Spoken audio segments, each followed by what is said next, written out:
നമ്മൾ അങ്ങനെയാണ് ആഗ്രഹിക്കുന്നത്. തീർച്ചയായിട്ടും ഈ സിനിമയുടെ അവസാനം നമ്മൾ ഇത് കാണിക്കുന്നത് ഗവൺമെന്റിന്റെ ലഹരിക്കെതിരെയുള്ള പോരാട്ടത്തിലേക്കും അതുപോലെ ഓരോ വാർഡിലും ഒരു കളിക്കളം വേണം എന്നുള്ളൊരു പദ്ധതിയുണ്ട്. ആ പദ്ധതിയിലേക്കും ഒരു നാടിന്റെ പോരാട്ടത്തെ ചേർത്ത് വെച്ച് കൊണ്ടാണ് ഈ സിനിമ അവസാനിക്കുന്നത്. അപ്പോൾ തീർച്ചയായിട്ടും അതൊരു സന്ദേശമാണ്. പിന്നെ ഡോക്യുമെന്ററിയിലായിട്ട് ഈ സിനിമ അങ്ങനെ പറയുന്നില്ല. ഇതൊരു സിനിമയാവണം എന്നുള്ളതാണ് ഈ സിനിമയുടെ ഒരു ഫസ്റ്റ് സിനിമയാവണം. അതാണ് ഈ സിനിമയുടെ ഒരു ഉദ്ദേശ ലക്ഷ്യം എന്ന് പറയുന്നത്. അതുകൊണ്ട് തന്നെ അതിനെ ഒരു ഉപദേശക രീതിയിൽ നമ്മൾ ട്രീറ്റ് ചെയ്തിട്ടില്ല. അത് 2 മണിക്കൂർ നമുക്ക് എന്റർടൈനിങ് ആയിട്ട്, എൻഗേജിങ് ആയിട്ട്, ഇൻസ്പിറേഷണൽ ആയിട്ട് കണ്ടിരിക്കാൻ പറ്റുന്ന ഒരു സിനിമ ആ സിനിമ ആവുക എന്നുള്ളത് തന്നെയായിരുന്നു ഇത്. പക്ഷെ അതിനകത്ത് പറയുന്ന ഒരുപാട് കാര്യങ്ങൾ ഈ ലഹരിക്കെതിരെ മെസ്സേജുകൾ വരെ നമ്മൾ ഉപദേശിക്കും എന്നുള്ള രീതിയിലല്ല, ഒരിക്കലും അത് ഉപദേശിക്കുന്നില്ല. പക്ഷെ നമുക്ക് ചില ആൾട്ടർനേറ്റീവ് ഓപ്ഷൻസ് നമ്മൾ കാണിച്ചു കൊടുക്കുന്നുള്ളതാണ്. പോസിറ്റീവ് ആയിട്ടുള്ള ഒരുപാട് ലഹരികൾ ലോകത്തുണ്ട്. കാൽപന്ത് ലഹരിയാണ് എന്നുള്ളത് നമ്മൾ ഏറ്റെടുത്ത് വിജയിപ്പിച്ചിട്ടുള്ള ഒരു ക്യാമ്പയിനാണ്. എല്ലാ സെവൻസിന്റെ പോസ്റ്ററുകളിലും നമ്മൾ സൈഡിൽ ചെറുതായിട്ട് കാണുന്ന ഒരു മെസ്സേജാണ് കാൽപന്താണ് ലഹരി എന്ന് പറയുന്നത്. ഇതും ഒരുപാട് ലഹരികളുണ്ട്. യാത്ര ലഹരിയാണ്, വായന ലഹരിയാണ്, ഭക്ഷണ ലഹരിയാണ്, അങ്ങനെ പോസിറ്റീവ് ആയിട്ടുള്ള ഒരുപാട് ലഹരികളുണ്ട്. യുവത്വം അതിലേക്കൊക്കെ തിരിയട്ടെ എന്നുള്ളതാണ്. നമുക്ക് ആൾട്ടർനേറ്റീവായ ഓപ്ഷൻസ് കൊടുക്കുക എന്നുള്ളതാണ്. നമ്മൾ ഡ്രഗ്സ് വേണ്ടെന്ന് പറഞ്ഞിട്ട് കാര്യമില്ല, എങ്ങനെ വേണ്ടെന്ന് പറയണമോ എന്നുള്ളതാണ്. അവരുടെ പ്രായം അങ്ങനെയാണ്.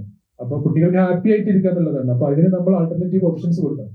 അപ്പൊ എന്നാൽ മാത്രമേ എന്ത് തൂഫാനാണെങ്കിലും എന്ത് പ്രൊജക്റ്റ് ആണെങ്കിലും അത് വർക്ക്ഔട്ട് ആവുള്ളൂ. അല്ലാതെ നമ്മൾ അവരെ കയ്യിൽ നിന്ന് പിടിച്ചു വാങ്ങിയിട്ട് കാര്യമില്ല. പകരം സാധനങ്ങൾ നമ്മൾ വെച്ചു കൊടുക്കണം അവർ.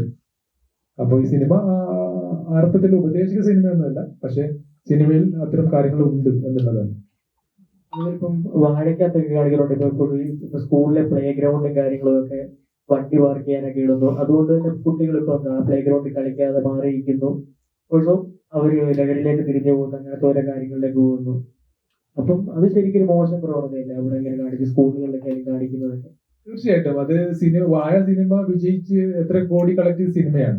അപ്പൊ അത്തരം നല്ലൊരു ആശയം എടുത്ത് വിജയിപ്പിക്കുക എന്നുള്ളത് വലിയൊരു കാര്യമാണ്. യൂത്ത് വിജയിപ്പിച്ച ഒരു സിനിമയാണ് വാഴ എന്ന് പറയുന്നത്. കാരണം വാഴക്കകത്ത് വളരെ പച്ചക്ക് പറയുന്നുണ്ട്, നിങ്ങൾക്ക് നിങ്ങളുടെ ഇത് സാധനം പിന്നെ തൂക്കിയിട്ടിട്ട് നടക്കാൻ മാത്രമേ കഴിയുന്നുള്ളൂ എന്നുള്ള രീതിയിലൊക്കെ പച്ചക്ക് പറയുന്നുണ്ട്. അപ്പൊ അങ്ങനെ പറയുന്ന ഒരു സിനിമ വിജയിക്കുക എന്ന് പറയുമ്പോൾ അത് നല്ലൊരു മെസ്സേജ് ജനങ്ങൾ ഏറ്റെടുക്കുന്നുള്ളതാണ്. അത് പറയുന്ന രീതിയിൽ പറഞ്ഞു കഴിഞ്ഞാൽ ലഹരി ഉപയോഗിക്കുന്ന ഒരാളോട് ഉപദേശിക്കുക എന്ന് പറയുന്നത് ഏറ്റവും വെറുപ്പുളവാകുന്ന ഒരു കാര്യമാണ്. പക്ഷെ യൂത്ത് ആ സിനിമ ഏറ്റെടുത്തു എന്ന് പറയുമ്പോൾ നല്ല കാര്യങ്ങൾക്ക് ഇപ്പോഴും സ്വീകാര്യതയുണ്ട്. പക്ഷെ പറയുന്ന പോലെ പറയണം. അതുകൊണ്ടാണ് നമ്മളൊരു കഥ പറച്ചിലൂടെ ഈ സിനിമ പറഞ്ഞു വെച്ചിട്ടുള്ളത്. വാഴന്റെ ഒരു മറ്റൊരു വെർഷനാണ് ഗോളാഗോളം എന്നാണ് ഞാൻ വിശ്വസിക്കുന്നത്. സിനിമ തിയേറ്ററിൽ കാണാം.